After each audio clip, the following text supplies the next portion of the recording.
Hey guys, Rob from Georgia here with you, aka VHS82 apostrophe, with our ongoing X-Files run. Episode 21, Tooms, the long-awaited sequel from episode 3, Squeeze Victor Eugene, or is it Eugene Victor? I think it's Eugene Victor Tooms, our main antagonist, whom when we last left, geez, if I remember that, I should have went back and revisited it. If I remember right, it pretty much ended with his failed attack on Scully in her apartment, his capture, his subsequent he's put into an insane asylum. And so when we catch up with our characters in episode 21, which we're getting close to the end of season 1, which is really cool. I cannot wait to get season 1 under my belt. Just to be there and feel like I've really accomplished something and move on into season 2.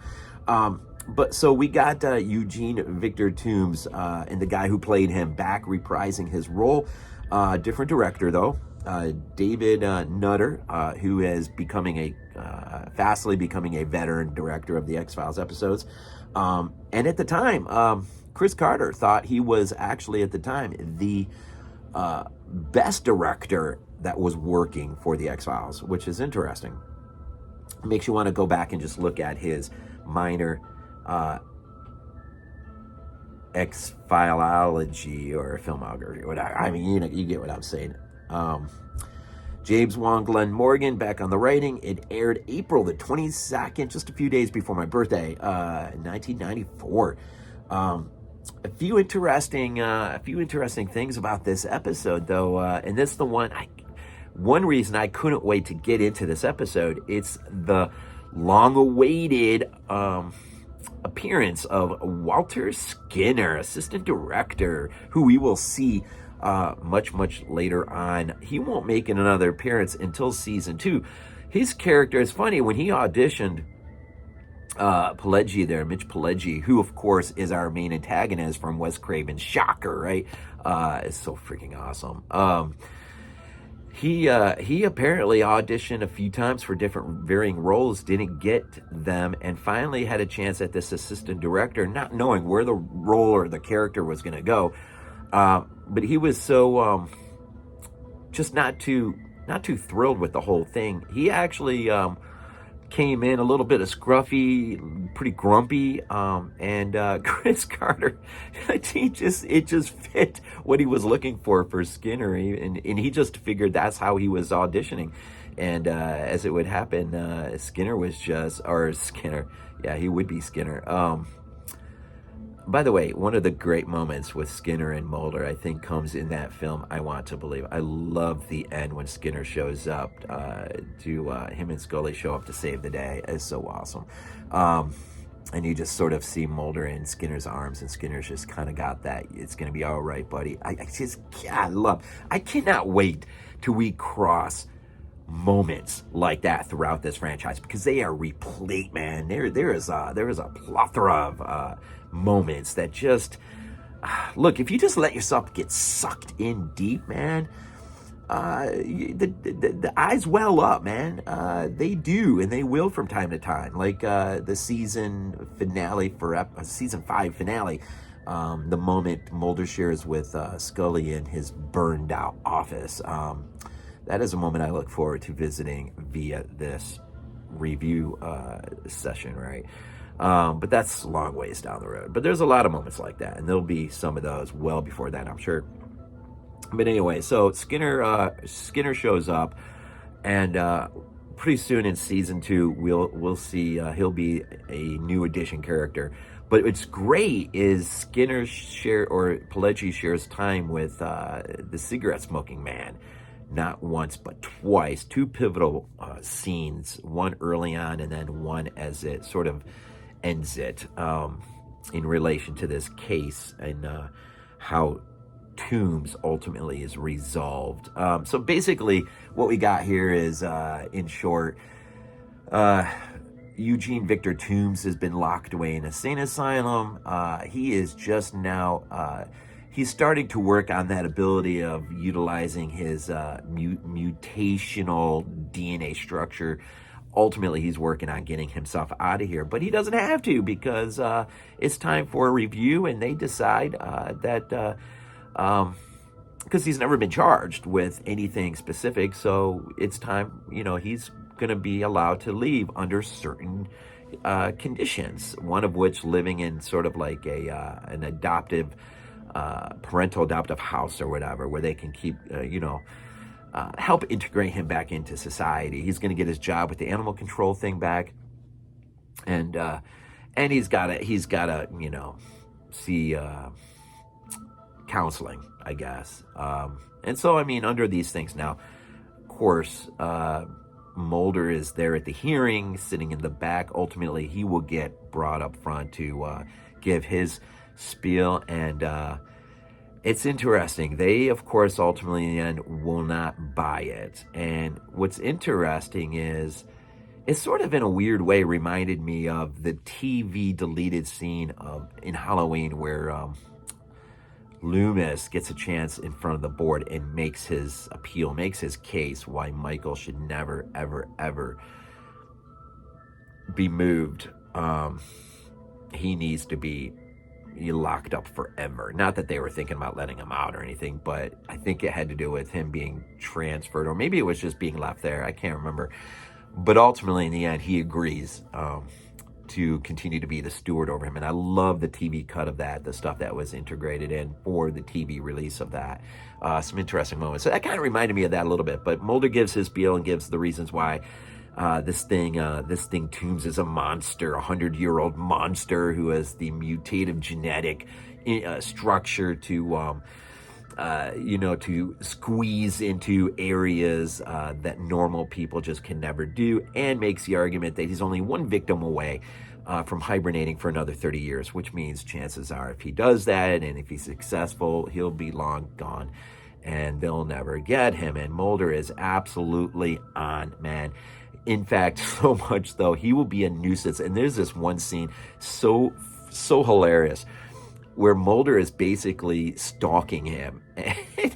He's of course back with the animal control, and I think he's just picked up a rat off the ground or something, and he notices this woman who he starts to eye as his potential last victim. And what's really creative about seeing it from his point of view is everything becomes black and white with the exception of his victim. It's like a predatory type thing, and I thought that was like really interesting. And I don't remember that being in the first episode where we meet Eugene, but here we do have it, and that was interesting. But just as he was like starting to approach, I don't know what he would have done because it's in broad daylight public, but just as all his within, whatever it is starting to get amped up, Mulder just steps right in front. He's like, can you help me? I'm looking for my dog. And it's just great. There are so many moments in this episode that's like that. Mulder is just like his, to Tooms, he is his antagonist. For us, of course, Tooms is the antagonist. And you do have a home invasion scene that is almost carried out, if not for Mulder's stalking him. He will actually prevent a father in a home being murdered, which is really, really cool. And but ultimately, this leads to Mulder first.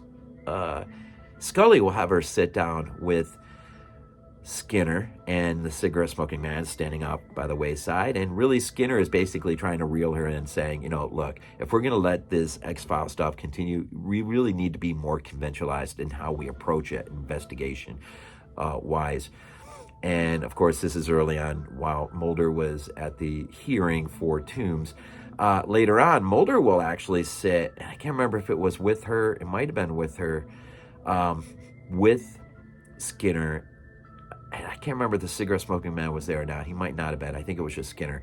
But so there's that first dialogue between him, and Mulder's not impressed, man. It's so great the way he just ultimately walks out of there, and Skinner's just sort of got to kind of put the clamps on, hoping that he can sort of reel him back a little bit. And then ultimately at the end of the episode, once we have resolution, Skinner, of course, will have his last fleeting moment with the cigarette-smoking man and flat out ask him. There's two things I really love about it. A couple things I love about this episode. This one moment where Skinner flat out asks him, do you believe this? Having read Scully's report on Tooms. And of course, the cigarette-smoking man is just like that, man. He's like, yes, of course I do, or something to that effect, right? Which, you know, is probably the first moment Skinner starts to cycle in his mind, you know. It's interesting. I love the end, man. I love the end. Once we've gotten past the resolution and Scully and Mulder are having their last meeting, she comes up and finds them. They're outside of the, I don't know, it's at the federal building, the FBI building, I think. And I don't know what it was, man, but the aesthetics of the scene and how it looks, it just had this, it had this 1978 Invasion of the Body Snatchers vibe going on. And Mulder is staring at a caterpillar that's been cocooned, and eventually we know the transformation that will happen. And as he's just sort of contemplating things, looking at it, Scully catches up with him, and Mulder, you know, makes the point, things are changing, things are going to change. And she's like, how so? I think, and I can't remember his exact response, but it's just like a sort of eerie sort of moment where you just like, we've turned a corner here of sorts, and probably mostly in terms of the relationship of Mulder and Scully and the FBI and those and the great overarching conspiracy, right, to reel them in.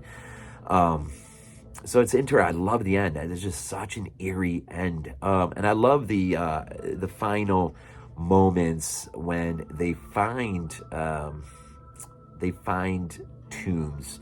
He really goes back home, which is now a mall, has been built over the site of the old building that where his nest was. That's all been cleared out and laid out for a mall, and they find that his nest is deep underneath the escalator, which is leads to a very innovative moment towards the end where Mulder goes down deep in and finds the nest and is chased out of there by Tooms, who is naked, which was his idea, which at first was sort of, but then they said, okay, let's do it. And it looks brilliant. I mean, obviously you don't see them all, but you get the point. He's naked, and it just adds a really creepy vibe to that. And of course, Scully is there to pull Mulder out of there in the nick of time. And Mulder very quickly hits the escalator button. And of course, the rest is history for Tooms. Just a great, great ending. The other thing I like is bringing the guy from the first episode 30 back, Briggs, the investigator from like the 30s or 40s, I get way back when, and they bring him back in, and so that leads to a going back to the original site of one series of murders where apparently one body was never found. His idea is perhaps the body's been buried in concrete, and a great moment. Him and Scully are there. And using the latest technological equipment to try to find some idea of where they might be able to crack the concrete open, right? And so there's this little bit of dialogue between him and her, Briggs and Scully, and she's like, you know, ultimately in the end, it's like, well, the equipment helps us make a better guess, an educational guess. And, you know, suddenly he's just like, so almost immediately, he's in a wheelchair, right? And he's just rolling along, and he goes to this one spot, and all of a sudden he starts screaming for them, it's here, right here. And somehow it's not explained, but he ultimately knows exactly right where it is. And so they crack it open and find the body. And then ultimately, by the end, we find out that the teeth marks that were gnawing on the bone is in fact Tooms, matches up perfect. And so that's a neat part of the thing too. There was something else that popped in my head just now that I didn't want to forget necessarily. So his fifth victim, spoiler, just saying, his final victim ultimately is his main psychiatrist or guy who's in charge of him, who was in charge of basically getting him released. Ultimately, in the end, becomes his fifth victim. How ironic is that? You let the monster loose and you pay the price. We ought to see more of that. You know what's pretty cool? Just made me think about that scene from Aja's Crawl, the Gator film. Remember that scene where where the individuals are trying to steal the money machine or whatever, and in the midst of trying to get that money machine up into the raft or boat or whatever, the gators get them. And it's so kind of ironic that this is what ought to happen to looters. I mean, right? So it's just sort of an ironic play on that, right? So ultimately, in the end, man, the thing that is so awesome about this episode, it is a direct sequel. And, oh, man, I don't know off the top of my head how often. I know Orion, the guy who is stealing things off of dead bodies and stuff, there's two of those. It'll happen a couple times, I think. And those are fun. Those are really fun. And it's too bad they did it more often. But this is a brilliant follow-up to episode 3, in which we get to see Skinner for the first time, the cigarette-smoking man again, and just the resolution to Tooms, and yeah, it's just a good episode. It was a fantastic episode. Yeah, just looking to see if there was anything else. I think I covered everything I want to cover. So anyways, there you go. Tooms, episode 21, a direct follow-up to episode 3, Squeeze, as we roll on into the last couple episodes of season 1, which I think falls just short of Thanksgiving. And then I'll probably take a week or two, maybe just a week. I don't know. I may take 1 week off. We'll see. I don't know. I may not. Probably shouldn't take any time off. Bad things always happen when you take time off from something. I don't know, but we'll get out. Anyways, as always, go Bills. Happy Halloween. Happy October. Halloween is right around the corner. It's coming. This is not a dream. Not a dream. We might be useful to you.